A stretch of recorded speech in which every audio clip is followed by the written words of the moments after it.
संजीव भाई, अब देखो, हमारे आपके कहने का कोई मतलब नहीं।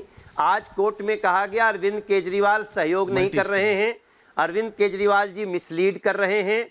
और सबसे इम्पोर्टेंट बात, मोबाइल कहाँ है याद नहीं है, जो मोबाइल प्रस्तुत कर रहे हैं उसका पासवर्ड याद नहीं है। दिल्ली की जनता इससे बड़ा झूठ नहीं बर्दाश्त करेगी और अब कानून भी सजा देगा उनको और दिल्ली की जनता भी सजा देगी। हम आप सभी देखेंगे। चलिए मेरा यही देख लेते हैं। मनोज तिवारी जी, इलेक्शन आ रहा है, कैंपेन कर रहे हैं, आप भी देख लेते हैं जनता क्या डिसाइड करती है। बहुत बहुत धन्यवाद पूछता भारत में आने के लिए। संजीव झा जी मेरे साथ बीजेपी से, शहजाद जी हैं मेरे साथ बीजेपी से, शहजाद जी हैं, पंकज शर्मा जी हैं, मनोज सिंह काका है समाजवादी पार्टी से, और रतेंद्र भाटिया जी। नहीं, बिल्कुल। तो मैं अभी शहजाद जी के पास जा रहा हूं। शहजाद जी, सुना आपने, आपकी पार्टी के वरिष्ठ नेता थे मनोज तिवारी जी, वो बोल रहे थे, संजीव जी बोल रहे हैं भाई कुछ नहीं है आपने किया, और कह रहे हैं धंधा कुछ भी हो चंदा आपको भाता है। शहजाद, रतेंद्र सिंह भाटिया जी आ रहा हूं उसके बाद। शहजाद जी। ऐसा है कि संजीव झा जी ये सारी बातें कोर्ट में एक नहीं अनेकों बार कह चुके हैं। अब क्या high court, lower court, supreme court इनके खिलाफ विद्वेष की कार्रवाई कर रहा है क्या? और देखिए ना, आज लूट, झूठ और शूट और स्कूट पर प्रहार पड़ा है। आप कहते ना हिमानी प्रहार करती है, कोर्ट ने प्रहार किया है भाई। पर इनका इमोशनल अत्याचार खत्म नहीं होता है, क्योंकि भ्रष्टाचार को अब ये सदाचार बताते हैं। और इसी रामलीला मैदान में आपको याद होगा कि अन्ना हजारे के साथ हुआ करते थे तो कहते थे आरोप लगने पर इस्तीफा दो। अब आरोप क्या, आप कोर्ट पुष्टि कर रहे हैं तो इस्तीफा नहीं देना है। झाड़ू से दारू तक, स्वराज से शराब तक, अन्ना से लालू तक, जिनके लिए कहते थे कि ये भ्रष्टाचारी है, उनको सदाचारी बोलकर बोलते हैं हमारे भ्रष्टाचार पर कवर अप कर दीजिए। आज मेरे केवल 3 ही सवाल है कि पहला, ये तिहाड़ से सरकार चलाने की व्यवस्था चल सकती है तो भाई मनीष सिसोदिया, सत्येंद्र जैन का इस्तीफा क्यों लिया? दूसरी बात, इसका मतलब साफ है कि अपने से दाग हटाकर अब कभी आतिशी पर, कभी सौरभ पर, कभी कैलाश गहलोत पर, किसी और पर डालना है। तीसरी बात, देखिए पहले सरकार चलाने में भी घोटाला करा और आज सरकार जेल से चलाते वक्त भी घोटाला कर रहे हैं। कहां से ये ऑर्डर जारी हो रहे हैं? सीएमओ का ऑर्डर कहां से जारी हुआ, उसका कोई जवाब नहीं देना। और चौथी बात, मैं कह रहा हूं कि क्या 62 विधायकों में कोई विधायक काबिल नहीं है क्या कि जो सरकार चलाने के लिए मुखिया के रूप में आ सकता है? हम कहां कह रहे हैं कि ABC शासन लागू करो? क्या संजीव झा में काबिलियत नहीं है? मुझे तो लगा ये वर्ल्ड क्लास सिस्टम था। वर्ल्ड क्लास सिस्टम है तो संजीव चलाए, केजरीवाल चलाए, कोई भी चलाए।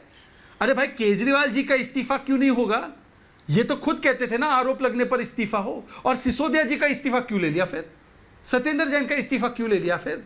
आज बात स्पष्ट है कि पहले भ्रष्टाचार करो, फिर कोर्ट राहत ना दे तो अत्याचार चिल्लाओ और विक्टिमहुड कार्ड खेलो। और इनसे पूछिए कि आज उन्हीं भ्रष्टाचारियों के साथ हो गए जिनको ये भ्रष्टाचारी कह कह के रामलीला में कोसते थे। संजीव झा जी, बीजेपी को बस ये प्रॉब्लम है, देखिए कि अरविंद केजरीवाल जेल से सरकार कैसे चला रहा है। बीजेपी पॉलिटिकल पार्टी है ना, शायद शहजाद हो, मनोज तिवारी हो, उनके वरिष्ठ नेता हो, जितनी पत्रकार वार्ताएं होती हैं, और आप भी उसी को डिफेंड करते हैं। जनता देख रही है। बीजेपी कह रही है भाई अरविंद केजरीवाल अरेस्ट हो गए, आज तो जुडिशियल कस्टडी में चले गए, जेल से सरकार कैसे चलाएंगे अरविंद केजरीवाल? मतलब लेफ्टिनेंट गवर्नर ने भी बोल दिया कि जेल से सरकार नहीं चलने दूंगा, लेकिन कोर्ट ने बोला चल सकती। लेकिन आम आदमी पार्टी, संजीव झा जी, आम आदमी पार्टी जो कहती थी that we are better than Congress and BJP, Congress और बीजेपी से बेहतर है, आप कहां बेहतर? आप तो उनसे भी खराब नहीं साबित हो रहे हैं। आपके तो मुख्यमंत्री जेल में है। देखिए, भाटिया जी आ रहा हूं उसके बाद। आप सुनिए ना मेरी बात। आपने बड़ा अच्छा कहा आपने कि एलजी ने भी कहा। अब ये एलजी कौन है? एलजी नहीं कह रही है, भारतीय जनता पार्टी कह रही है। हर कोई बीजेपी पीछे से एलजी के लिए कहलवा रही है कि हम राष्ट्रपति शासन लगा देंगे। अच्छा, तो अब एक बात समझिए, ये तो हमारी चिंता होनी चाहिए ना कि हम सरकार कैसे चलाएंगे। तुम चिंता क्यों करते हो? और इतनी ही चिंता थी तो मणिपुर के तो मुख्यमंत्री ने कहा था यहाँ लॉ एंड ऑर्डर का बहुत बुरा हाल है, सरकार नहीं चल रहा है, क्या कुछ नहीं हो रहा है, और तो आप लगाते प्रेसिडेंट रूल। तो मेरा ये कहना है कि ये चिंता आप नहीं करो। और तीसरी बात ये कह रहे हैं कि भाई आरोप लगते ही इस्तीफा, बिल्कुल हमने कहा था, लेकिन तब आप जैसे तनाशाह आ जाएंगे ये उम्मीद हमने नहीं किया था। आज एक बात समझिए, अगर इस्तीफे की बात हो तो सभी एमएलए, मंत्री और विधायक जोड़ दीजिए तो 195 एफआईआर हैं, लेकिन 145 एफआईआर में कोर्ट कह चुकी है, जिसका फैसला आ गया है। लेकिन 6 साल बाद 7 साल फैसला आया है कि पुलिस ने पार्टी की तरह काम किया है, पॉलिटिकली मोटिवेटेड एफआईआर था। तो आप ये चाहते हैं, आपकी तो कोशिश यही है ना कि किसी तरह से अरविंद केजरीवाल छोड़ दें, फिर विधायकों को तोड़ लें, और सबको कह भी रहे हैं, घूम भी रहे हैं, इनके लोग, इनके एजेंट घूम रहे हैं और ये कह रहे हैं सभी विधायकों को कि भाई प्रेसिडेंट रूल लगेगा, ऐसी पार्टी में रखे क्या होगा, हमारी पार्टी में आ जाओ, पैसे देंगे, पोजीशन देंगे। जो इनका हथकंडा है वो अपनाने की कोशिश कर रहे हैं। और यही बात अरविंद केजरीवाल डे 1 से कह रहे थे, आपको याद होगा, जो बात उन्होंने कहा एक एक बात सच साबित हुआ। उन्होंने पहले कहा सत्येंद्र जैन को जेल भेजेंगे, जेल भेजा, मनीष जी को जेल भेजेंगे, जेल भेजा, हमको जेल भेजेंगे, उन्होंने जेल भेजा। फिर कहा कि हमारे जेल भेजने के बाद पार्टी तोड़ने की कोशिश करेंगे। देखिए पंजाब में कोशिश किया और एक सांसद, एक विधायक को तोड़ने सफल भी हुए, दिल्ली में खूब कोशिश कर रहे हैं। तो अरविंद केजरीवाल जी ने एक एक जो बात कहा वो सारी बातें भारतीय जनता पार्टी को, नब्ज को जानते हैं। और अरविंद केजरीवाल ही एक बात ऐसे व्यक्ति है जो इनको चुनौती देंगे। देखिए संजीव झा बोलेंगे नहीं, बट आम आदमी party is a person centric party. ये बात आप भी जानते हैं, पंकज शर्मा भी जानते हैं, समाजवादी पार्टी के मनोज सिंह काका भी जानते हैं, राजेंद्र भाटिया भी जानते हैं कि अरविंद केजरीवाल जेल में पार्टी बहुत तो हिली हुई है, मोदी सेंट्रिक पार्टी नहीं, पार्टी बहुत हिली। देखिए बीजेपी के पीछे आरएसएस है, देखिए आपके पीछे कोई आइडियोलॉजी नहीं है, आपके पीछे कोई आइडियोलॉजी नहीं है, ये आप भी जानते हैं। अच्छा संजीव झा जी समझिए बात को। संजीव झा जी अब मैं सवाल पूछ रहा हूं उनसे, अब मैं सवाल पूछ रहा हूं उनसे यार, अब मैं सवाल पूछ रहा हूं उनसे तो भी आप बोलेंगे। शहजाद अगर इतना ही गलत है आम आदमी पार्टी, तो आम आदमी पार्टी के नेताओं को अगर आप अपनी पार्टी में लेंगे, बीजेपी में लेंगे, तो फिर क्या फर्क रह जाएगा Shehzad? And you are proving them right. जी शहजाद। भाटिया जी आ रहा हूं उसके बाद, पंकज जी, काका जी। देखिए ऐसा है, हाँ। ऐश्वर्या जी, हाँ सर, ऐश्वर्या जी, मेरे भाई संजीव एक चुने हुए विधायक है। बिल्कुल है। और चुने हुए विधायक जब कोई स्टेटमेंट देता है ना तो वो और गंभीरता से लिया जाना चाहिए।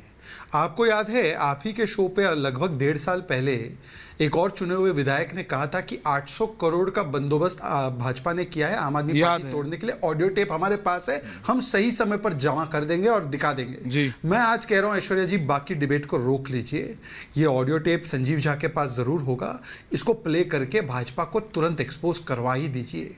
और देखिए इतना बड़ा गुनाह अगर भाजपा इनके पास प्रमाण है तो इतने वक्त तक उस पर बैठे रहना ये तो और भी बड़ा गुनाह है।